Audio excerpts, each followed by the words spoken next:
এটার কারণ দুইটা। একটা হলো মুসলমানরা ইমানের বলে বলিয়ান হয়ে নবরূপে হিন্দুস্তানের যুদ্ধের দিকে আমরা এগিয়ে যাচ্ছি। আর একটা হলো নবীর আগমনের মাসে যখন মুসলমানদের ভিতরে নবী প্রেম একেবারে তরতাজা হয়ে আছে, এই মাসে নবীকে নিয়ে আঘাত করবে আর মুসলমান ঘরে থাকতে পারে না। আপনারা কতটুকু খবর রেখেছেন দেখেছেন অনেক জায়গায়। মহারাষ্ট্র, ভারতের মহারাষ্ট্রের একজন পুরোহিত রামগিরি মহারাজ নামে একজন হিন্দুদের পুরোহিত। পুরোহিত বলতে যিনি হিন্দুদের হুজুর আমাদের ভাষায়, তাদের একজন পণ্ডিত, তাদের মন্দিরের একজন পণ্ডিত পুরোহিত, সে মুহাম্মদ সাল্লাল্লাহু আলাইহি সাল্লামকে নিয়ে এমন তির্যক মন্তব্য করেছে, এবং এটা সাধারণ কোনো পরিবেশে নয়। সেখানে বিজেপির সাংসদ নীতেশ সে উপস্থিত ছিল। সেই জায়গায় বলেছে মুহাম্মদ সাল্লাল্লাহু আলাইহি সাল্লামের ব্যাপারে যে মুহাম্মদ হলো পৃথিবীর সবচেয়ে বড় জঙ্গি এবং শীর্ষ সন্ত্রাসী গডফাদার, নাউজুবিল্লাহ। আর তার এই বাজে মন্তব্যকে ধর্মনিরপেক্ষতার মতবাদের আড়ালে যারা ধর্মীয় উন্মাদনা ছড়িয়ে দেওয়ার জন্য ভারতে আজ উঠে বের লেগেছে, ধর্মীয় নিরপেক্ষতার নামে ধর্মীয় প্রতিষ্ঠানগুলো যারা গুড়িয়ে দিচ্ছে, ধর্ম নিরপেক্ষতার মতবাদে নাম করে যারা ধর্মীয় সংঘাতের দিকে দেশকে নিয়ে যাচ্ছে, সেই দায়িত্বশীল পার্লামেন্টের সদস্য নীতেশ সেখানে উপস্থিত থেকে কুখ্যাত সেই পুরোহিতের বক্তব্যকে সমর্থন করেছে। শুধু তাই নয়, সে বলেছে মুসলমানরা যদি এর প্রতিবাদে কিছু করতে চায় তাহলে তাদের জবে করব, হত্যা করব ইত্যাদি বাজেভাবে মন্তব্য করেছে। নাউজুবিল্লাহ। এহেন পরিস্থিতিতে ভারতে যেভাবে গণজোয়ার সৃষ্টি হয়েছে, মুসলমানরা প্রতিবাদে ফেটে উঠেছে, ফুঁসে উঠেছে। এই জন্যই আজকের জুমার আলোচ্য সূচি হলো নবী করিম সাল্লাল্লাহু আলাইহি ওয়াসাল্লামের বিরুদ্ধে তোমরা যত বেশি কুৎসারণা করবে, আমরা তত বেশি বিশ্বময় নবীর আদর্শ আর চরিত্রকে তত বেশি আলোচনার মাধ্যমে ছড়িয়ে দেব। কথা বলে ঠিক কি? সুপ্রিয় ভাইরা, আমরা মুসলমানরা কিভাবে প্রতিবাদ না করে থাকতে পারব? যুগের ইতিহাস সাক্ষী, যখনই নবী করিম সাল্লাল্লাহু আলাইহি ওয়াসাল্লামের বিরুদ্ধে কুৎসারণা করেছে, মুসলমানরা যুগে যুগে প্রতিবাদে বিক্ষোভে ফেটে পড়েছে।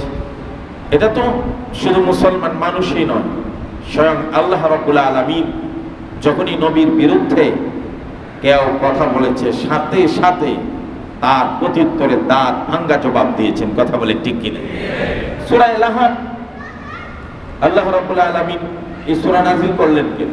নবী করিম সাল্লাল্লাহু আলাইহি ওয়াসাল্লামের বিরুদ্ধে যখন আবু লাহাব তার গোটা পরিবার নিয়ে প্রকাশ্যে শত্রুতা করা শুরু করলো এবং বদদুয়া দিতে লাগলো, আবু লাহাব বলেছিল তাব্বাল্লাকা সাইরাল ইয়াউম আলিহাযা জামাআতানা, হে মুহাম্মদ তুমি ধ্বংস হও, তুমি আমাদের জীবনটাকে শেষ করে দিচ্ছ, তুমি ধ্বংস হয়ে যাও, সারাটা দিন নস্যাৎ হলো তোমার কারণে। নবীর বিরুদ্ধে যখন বদদুয়া করলো, আল্লাহ রাব্বুল আলামিন বরদাস্ত করতে পারলেন না, সাথে সাথে সূরা লাহাব নাযিল করে দিয়ে কি বললেন? তাব্বাত ইয়াদা আবি লাহাবি ওয়া তাব্বা মা আগনা আনহু মালুহু ওয়া মা কাসাব সায়াসলা নারান যাতা লাহাবি ওয়া ইমরাআতুহু হাম্মালাতাল হাতাব ফি জিদিহা হাবলুম মিন মাসাদ।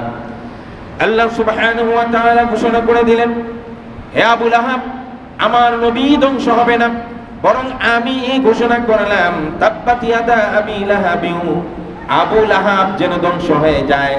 শুধু ধ্বংস হয়ে যায় এই খবরটাই আল্লাহ দেন নাই, সাথে সাথে এটাও নিশ্চিত করলেন ওয়া তাব, এবং অলরেডি আবু লাহাবের ধ্বংসলীলা শুরু হয়ে যায়। অলরেডি আল্লাহ যখন বলছেন ধ্বংস হও তুমি, তার মানে হওয়া শুরু হয়ে গেছে। আল্লাহ পাক বললেন মা আগনা আনহু মালুহু ওয়া মা কাসাব, তোমার মাল, তোমার সন্তান, তোমার ক্ষমতা তোমাকে রক্ষা করতে পারবে না। আমরাআতুহু হাম্মালাতাল হাতাব, তোমার যে স্ত্রী কুৎসারোপণা করে বেড়াতো নবীর বিরুদ্ধে, সেও ধ্বংস হবে। সব কয়টাকে আমি দুনিয়াতেও ধ্বংস করব, পরকালে আমি জাহান্নামে নিক্ষেপ করব। আল্লাহ পাক নবীর বিরুদ্ধে কেউ কিছু বলুক সেটা বরদাস্ত করতে, অথচ আল্লাহকে নিয়ে অনেক গালাগালি। ঠিক অনুরূপ ভাবে মক্কার বড় একজন সর্দার, লিডার, কাফেরদের বড় একজন মুরব্বী ওয়ালিদ ইবনে মুগীরা, কোন কোন রিওয়ায়াতে এসেছে আখনাস বিন শুরাইক, নবী করিম সাল্লাল্লাহু আলাইহি ওয়াসাল্লামের বিরুদ্ধাচরণ করে নবীজিকে গালাগাল শুরু করে দেয়, আমার নবীজির চরিত্র নিয়ে কথা বলা শুরু করে দেয়, আমার নবীজিকে নিয়ে কুৎসারোপণা শুরু করে দেয়। কখনো নবীজিকে পাগল বলে আখ্যায়িত করে, কখনো নবীজিকে আটপোড়া বলে গালি দেয়, আমার নবীজিকে বিভিন্ন সময়ে তারা জাদুঘর এবং গণক বলে আখ্যায়িত করে। এই যখন পরিস্থিতি, আমার আল্লাহ বলেন আমি আর সহ্য করতে পারি না। সূরা কালামের শুরুর দিকের অনেকগুলো আয়াত নাজিল করে একদিকে বিশ্বনবী সাল্লাল্লাহু আলাইহি সাল্লামের চরিত্রের সার্টিফিকেট দান করলেন, আরেকদিকে যারা নবীর বিরুদ্ধে কথা বলবে তাদের দাঁত ভাঙ্গা জবাব দিলেন। কথা বলেন ঠিক কিনা? আল্লাহ কি বললেন? নুন ওয়াল কলামি ওয়া মা ইয়াসতুরুনা মা আনতা বিনিআমাতি রাব্বিকা বিমাজনুন। নুনের কসম, ওয়াল কলম, কলমের কসম, ওয়া মা ইয়াসতুরুন, কলম দিয়ে জগৎকালে যা লেখা হয়েছে, যা লেখা হবে, সমস্ত তাকদীরের লেখার কসম। মা আনতা বিনিআমাতি রাব্বিকা বিমাজনুন। ইয়া রাসূলুল্লাহ, আপনি মন খারাপ করবেন না, আপনি তো আমার রাসূল, পক্ষ থেকে আমার গোলাম, আমার বান্দা, আমার দোস্ত, আমার বন্ধু, আপনাকে পাগল বলে গালি দেয়, আমি আল্লাহ স্বয়ং আপনার পক্ষ থেকে সার্টিফিকেট দিচ্ছি, মা আনতা বিনিআমাতি রাব্বিকা বিমাজনুন। আমার দয়া আপনার মাথার উপর আছে, আমার দয়ার ছায়া আছে, এর প্রেক্ষিতে আমি বলছি। এবং আল্লাহ পাক বলেন আমি শিওর হয়ে বলছি আপনি কখনো পাগল হতে পারেন না। সুবহানাল্লাহ। ওয়া ইন্না লাকা লাআজরান গায়রা মামনুন। শুধু তাই নয়, আপনাকে যারা কষ্ট দিবে, আপনাকে যত গালিগালাজ করবে, যত কুৎসারোপণা দিয়ে আপনাকে কষ্ট দিচ্ছে, আমি আল্লাহ আপনার জন্য, আল্লাহ বলেন ওয়া ইন্না লাকা লাআজরান গায়রা মামনুন, অপরিসীম, অসংখ্য, সীমাহীন প্রতিদান আমি আল্লাহ আমার কাছে জমা রেখে দিয়েছি। এরপরে আল্লাহ পাক রব্বুল আলামিন দ্ব্যর্থহীন কণ্ঠে বলেন ওয়া ইন্নাকা লাআলা খুলুকিন আযীম। ইয়া রাসূলুল্লাহ, আপনার চরিত্র নিয়ে আঙ্গুল তোলে এই সাহসকার আমি ঘোষণা করে দিলাম, অনাদিকাল পর্যন্ত সমস্ত মানুষকে এই কথাটা আমি ঘোষণা দিলাম, ওয়া ইন্নাকা লাআলা খুলুকিন আযীম। চরিত্রের যত ধাপ হতে পারে, যত স্তর হতে পারে, যত সিস্টেম হতে পারে, সমস্ত স্তর এবং ধাপের সর্বোচ্চ পর্যায়ে সমন্বিত চরিত্রের অধিকারী হলেন আপনি মুহাম্মদ সাল্লাল্লাহু আলাইহি ওয়াসাল্লাম। ওয়া ইন্নাকা লাআলা খুলুকিন আযীম। অনেক বলি এই তো কেন আল্লাহ রাব্বুল আলামিন নবীজির চরিত্রের পরিপূর্ণ সার্টিফিকেট দিলেন। কিভাবে বললে যে আমার আল্লাহ রাসূলকে খুশি করতে পারবেন? কসম খাইলেন, নুনের কসম, কলমের কসম, ভাগ্যলিপির কসম, এবং বললেন আমার দয়া আপনার প্রতি আছে, এই জন্যই আমি শিওর হয়ে বলছি যে আপনি পাগল নন। আপনার জন্য আমি কষ্টের প্রতিদানে অনেক বেশি প্রতিদান রেখেছি। আপনি হলেন সর্বোত্তম চরিত্রের অধিকার। এই জন্য বিশ্বনবী সাল্লাল্লাহু আলাইহি ওয়াসাল্লাম বলতেন ইন্নামা বুইস্তু লিউতাম্মিমা সালিহাল আখলাক আও মাকারিমাল আখলাক। নবী করিম সাল্লাল্লাহু আলাইহি সাল্লাম বলতেন পৃথিবীতে আমি আগমন করেছি উত্তম চরিত্রকে সবগুলো মানুষের মধ্যে প্রতিষ্ঠা করার জন্য। আর নবীজি শুধু উত্তম চরিত্রের অধিকারী বিষয়টা এমন নয়, তিনি উত্তম চরিত্রের ডিলার। তিনি সবার মাঝে উত্তম চরিত্রকে প্রতিষ্ঠা করার জন্যই প্রেরিত হয়েছেন। সুবহানাল্লাহ। নবী চরিত্রের যে কত দিক হতে পারে।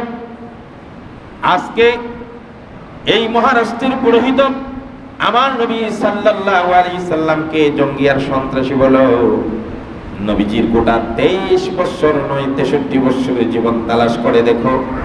মা আয়েশা রাদিয়াল্লাহু তাআলা আনহা সহ অনেক সাহাবীরা বর্ণনা করেছেন, আমার নবীজি নিজের হাত দিয়ে কোনো মানুষকে মারবে দূরের কথা, একটা মশা একটা মাছিকেও কোনোদিন তিনি মারেন নাই, ইল্লা ফিল জিহাদ। তবে হ্যাঁ, জিহাদের ময়দানে শত্রুরা যখন আক্রমণ করেছে, পাল্টা আক্রমণ করতে গিয়ে হয়তো তিনি কাউকে মেরেছেন। এছাড়া নবীজি কোনো মানুষকে মারবেন দূরের কথা, কোনো মশা মাছিকেও জিন্দেগি ভর তিনি কোনোদিন মারেন নাই। সুবহানাল্লাহ। যে মশা মাছি মানে নাই সে সন্ত্রাসী।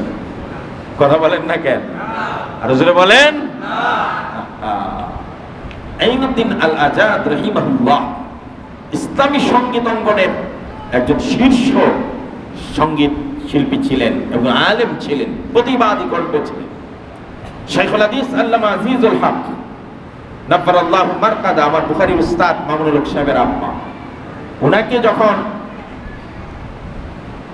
2001 সালে বন্দী করেছিল জেলখানায়, তৎকালীন সরকার ওজুর পানিটা পর্যন্ত দেয় নাই, বাথরুমের কাছে ওনাকে থাকতে দিয়েছে। অজুহাত কি? মোহাম্মদপুর মসজিদের মধ্যে একটা পুলিশ মারা গেছে, কে বা কারা মেরেছেন, আসামি করেছেন নাম্বার 1 শাইখুল হাদিস রাহমাতুল্লাহ আলাইহি মার্ডার আসামি। চিন্তা করেন, বায়ু বিরুদ্ধে একজন আলেম, প্রায় 100 বছরের কাছে একজন মুরব্বী, যে হুইল চেয়ার ছাড়া নিজে হাঁটতে পারে না, সে পুলিশ মারা 1 নম্বর আসামি। ইতিহাস আমরা ভুলে যাইনি। তৎকালীন সময়ে অসংখ্য সন্ত্রাসী প্রকাশ্যে পিস্তল উঠিয়ে রাজপথে মানুষকে মেরেছে, মিছিল থেকে অসংখ্যবার গুলি করেছে, নিরীহ মানুষকে পাখির মতো মেরেছে। সন্ত্রাসীরা, বিভিন্ন এমপিরা, গডফাদারেরা, তারা বাহিরে মাস্তানি করে ঘোরাফেরা করেছে। আর শাইখুল হাদিসের মতো বায়ুবৃদ্ধ শতবর্ষী একজন আলেমকে হত্যা মামলার আসামি দিয়ে জেলে নিয়ে বাথরুমের কাছে নির্যাতনের স্টিম রোলার চালিয়েছে। তখন আইনুদ্দিন আল আজাদ বলেছিলেন, আপনারা এখন অনেকে মায়া কান্না করেন, এটা ভালো, কিন্তু ইতিহাস আমরা ভুলে যাই নাই। শতবর্ষী একজন আলেমকে মার্ডারের আসামি কেমনে করে? তখন আপনাদের বিবেক কোথায় ছিল? তখন আপনাদের সুশীলতা কোথায় ছিল? তখন আপনাদের মানদণ্ড বিবেকের কোন জায়গায় ছিল? সেই সময় আইনুদ্দিন আল আজাদ রাহিমাহুল্লাহ তাআলা তিনি বিপ্লবী একটা সঙ্গীত রচনা করেছিলেন। খুনি এমপি বাহিরে ঘুরে, খুনি এমপি বাহিরে ঘুরে, শাইখুল হাদিস জেলখানায়, খুনি এমপি বাহিরে ঘুরে, আমি নিশাব জেলখানায়, মুসলমানের দেশে আমি লজ্জা রাখি কোথায়, মুসলমানের দেশে আমি লজ্জা রাখি কোথায়। খুনি এমপি বাহিরে ঘুরে, সন্ত্রাসীরা বাহিরে ঘুরে, উলামারা জেলখানায়। আছে না নাই? ছিল কি না? বিগত কয়েক বছর আমরা দেখেছি বুখারী পড়া এমন উস্তাদ, আইবি সাহেব, যিনি কোনো রাজনৈতিক দলের কোনো নেতা বা কর্মী নন, খুরশেদ আলম কাসিমি সাহেব, যিনি কোনো রাজনৈতিক দলের নেতা বা কর্মীর সংশ্লিষ্টতা ন্যূনমাত্র নাই, তাদেরকে পর্যন্ত জেলখানায় নিয়ে নির্যাতন করেছে। ঠিক ইন দ্য মেইন টাইম যারা সন্ত্রাসী করে ঘুরে বেরিয়েছে তাদেরকে আপনারা জেলখানায় নেন নাই। ওই সময় ওই সঙ্গীতটা যথার্থ অর্থ বহন করে বলেছে যে খুনি এমপিরা বাহিরে ঘুরে, সন্ত্রাসীরা বাহিরে ঘুরে, আর আলেম উলামা দিয়ে জেলখানা ভরে রেখেছে। কথা বলে ঠিক কি না? বেটা পুরোহিত রামগিরি, তুমি আমার নবীকে সন্ত্রাসী বলে গালি দাও, যে জীবনে একটা মশা একটা মাছিও পর্যন্ত মারে নাই। নবীজিকে অনেকবার আক্রমণ করেছে। গত জুমায় বলেছি, একজন বেদুইন রাসূলুল্লাহ সাল্লাল্লাহু আলাইহি সাল্লামের পরা গায়ে লাগানো চাদর, ইয়ামানি চাদর, এই চাদর ধরে এমন জোরে হেঁচকা টান দিয়েছে, নবীজিকে উপর করে ফেলে দিয়েছে, শ্বাস বন্ধ হয়ে যাওয়ার উপক্রম। সাহাবীরা উঠে দাঁড়িয়েছে তাকে আক্রমণ করার জন্য। আমার নবীজি সাল্লাল্লাহু আলাইহি সাল্লাম রাহমাতুল লিল আলামিন, ওয়ামা আরসালনাকা ইল্লা রাহমাতাল লিল আলামিন, আল্লাহ রাব্বুল আলামিন বললেন, গোটা জগতের জন্য আমার নবীকে আমি দয়া মায়া আর রহমত স্বরূপ নাজিল করেছি। সুবহানাল্লাহ। ওই ব্যক্তি বলল, হে মুহাম্মদ, আমাকে কিছু দাও। নবীজি সাল্লাল্লাহু আলাইহি ওয়াসাল্লাম সাহাবায়ে কেরামকে বারণ করে বিশ্বনবী ঘোষণা দিয়ে বললেন, তাকে মাফ করে দাও, তাকে মাল দিয়ে দাও। কষ্ট আমার হয়েছে, আমি ব্যক্তিগত প্রতিশোধ নিলাম না, মাফ করে দিলাম। সুবহানাল্লাহ। এটা সন্ত্রাসীর লক্ষণ, এটা সন্ত্রাসীর লক্ষণ। আমার নবীজি সাল্লাল্লাহু আলাইহি ওয়াসাল্লাম যুদ্ধের ময়দান থেকে ফেরার পথে কোন এক জায়গায় গাছের নিচে বসে হেলান দিয়ে নবীজি রেস্ট নিচ্ছিলেন, আর তরবারিটা উপরে গাছের ডালের সঙ্গে ঝুলিয়ে রেখেছিলেন।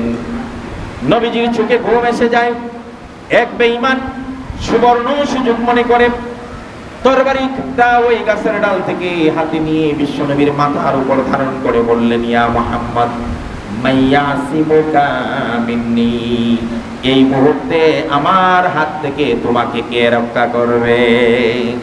বিশ্বনবী সাল্লাল্লাহু আলাইহি সাল্লামকে তরবারি মাথার উপর ধারণ করে বললেন, মুহাম্মদ, এই মুহূর্তে তোমাকে কে রক্ষা করবে?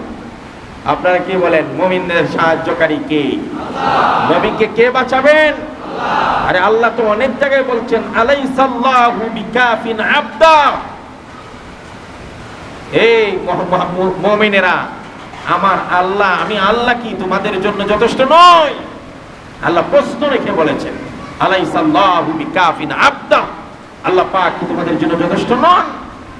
অন্য জায়গায় আল্লাহ রাব্বুল আলামিন বলছেন, ওয়া কানা হাক্কান আলাল্লাহি নাসরুল মুমিনিন, আল্লাহ রাব্বুল আলামিনের উপর মুমিন মুসলমানদেরকে সাহায্য করা নিজের উপর কর্তব্য। সুবহানাল্লাহ। ঈমান যখন বল এবারে ইশারা দেখো, আর আপনারা কি একটা মাসিনুল্লাহর দিকে তাকায়, এত তাকাতাকি করার কি আছে? একজনের কাজ করতেছে, লাইট জ্বালাইবো, আরেকজনের লাইট, এটা আমার দেখতে হবে। মনোযোগ নষ্ট হয়, মনস্তান্ত্রিক বাধাগ্রস্ত হই আমি। কথাটা বুঝছেন? এই কথা আমি আজকে লিখি নাই, যে কথা এখন বলতেছি এগুলা আল্লাহ যেখানে ডাইলা দিচ্ছে যে এই প্রসঙ্গে এই কথাগুলো বলা দরকার। কারণ আপনারা যদি এদিক সেদিক তাকাতাকি করেন তাহলে এই কথা আসবে না। একদম নীরব, সাইলেন্ট হয়ে যায়, কোনো দিকে তাকা, যে যার কাজ করুক। একজনের লাইট জ্বালাবে, একজনের ফ্যান চালাবে, এটা তার কাজ, এখানে আমার তাকাতাকির কিছু নেই। তো মুসলমানদেরকে কে রক্ষা করবে? সে যখন তরবারি ধারণ করে বলল, মাইয়াসুমুকা মিন্নি, কে আপনাকে বাঁচাবে? আমার নবী করিম সাল্লাল্লাহু আলাইহি ওয়াসাল্লাম ঈমানের বলে বলিয়ান হয়ে সমস্ত শক্তি সঞ্চিত করে আল্লাহর উপর তাওয়াক্কুল করে বলছে, আল্লাহু ইয়াসিমুনি মিনকা, আমার আল্লাহ তোর মতো নাদানের হাত থেকে আমাকে রক্ষা করবে। সুবহানাল্লাহ। বিশ্বাস করুন, এই কথার লোড কি পরিমাণ, এই কথার ওয়েট কি পরিমাণ, ওজন কি পরিমাণ। কথা বলার সাথে সাথেই বেঈমানের হাত থেকে থরথর করে তরবারি পড়ে গেছে। সুবহানাল্লাহ। এবার তো সুবর্ণ সুযোগ, মুহাম্মদ সাল্লাল্লাহু আলাইহি ওয়াসাল্লাম এবার তরবারি হাতে নিলেন, নিয়ে বেঈমানের মাথার উপর ধারণ করে বললেন, এবার তুমি বলো আমার হাত থেকে তোমাকে কে রক্ষা করবে? সুবহানাল্লাহ। তো এর কে আছে রক্ষা করার? আবু জাহেল আসবে, উতবা সাইবার আসবে, কোন মাটির মূর্তি আসবে, পাথরের মূর্তি আসবে, দেবতা আসবে, পাথর আসবে, সূর্য আসবে, কেউ আসবে না। কারণ এটা সেও বিশ্বাস করে এরা যারা আছে এরা কেউ আমাকে রক্ষা করতে পারবে না। তখন সে আত্মসমর্পণ করে, মুহাম্মদ, আমি বুঝে ফেলেছি তোমার মতো একজন আল্লাহ আমার নাই, সুতরাং তুমি পারো, আর তোমার আল্লাহই পারে আমাকে রক্ষা করতে। সুবহানাল্লাহ। আল্লাহ নবী সাল্লাল্লাহু আলাইহি ওয়াসাল্লাম তাকে মাফ করে দিলেন, সাথে সাথে সে কালিমা পড়ে মুসলমান হয়ে গেল। এটা সন্ত্রাসীর কাজ, এটা সন্ত্রাসীর কাজ।